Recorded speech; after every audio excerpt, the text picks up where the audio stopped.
నమస్తే మిత్రులారా, నేను మీ శ్రీనివాస్ చౌహాన్ అడ్వకేట్. మిత్రులారా, వారసత్వపు ఆస్తులను బాగా పంపిణీ చేసుకున్న తర్వాత తండ్రి మరియు అతని యొక్క కుమారులు కుమార్తెలు బాగా పంపిణీ చేసుకున్న తర్వాత తండ్రికి వచ్చినటువంటి వాటాని తండ్రి ఎవరికైనా వీలునామా రాసుకోవచ్చా, తండ్రి అమ్ముకోవచ్చా, ఆ తండ్రికి తనకు వచ్చినటువంటి వాటా మీద సర్వ హక్కులు ఉంటాయా?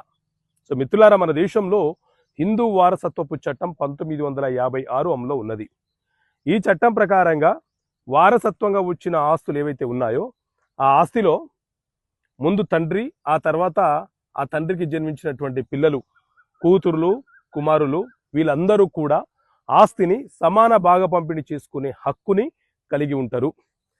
సో తల్లిదండ్రులు బ్రతికి ఉన్నప్పుడే ఆస్తులను బాగా పంపిణీ చేసుకున్నప్పుడు ఆ తల్లిదండ్రులకు కూడా ఒక వాటా ఆస్తి వస్తుంది.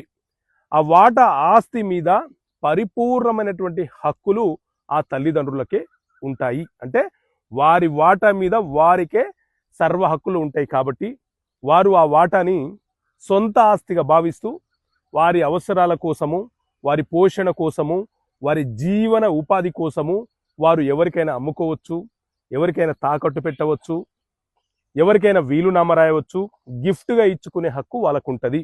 ఎందుకంటే వారి వాటా అది సెల్ఫ్ అక్వైర్డ్ ప్రాపర్టీగానే మారిపోయింది. కాబట్టి ఒకవేళ ఆ తల్లిదండ్రులకు వచ్చిన ఆస్తి వాళ్ళు ఎవరికి ఇవ్వకపోతేనే తిరిగి ఆ ఆస్తి, వారి వాటా ఆస్తి, తల్లిదండ్రుల వాటా ఆస్తి వారసులకు సమానంగా బాగా పంపిణీ అవుతుంది.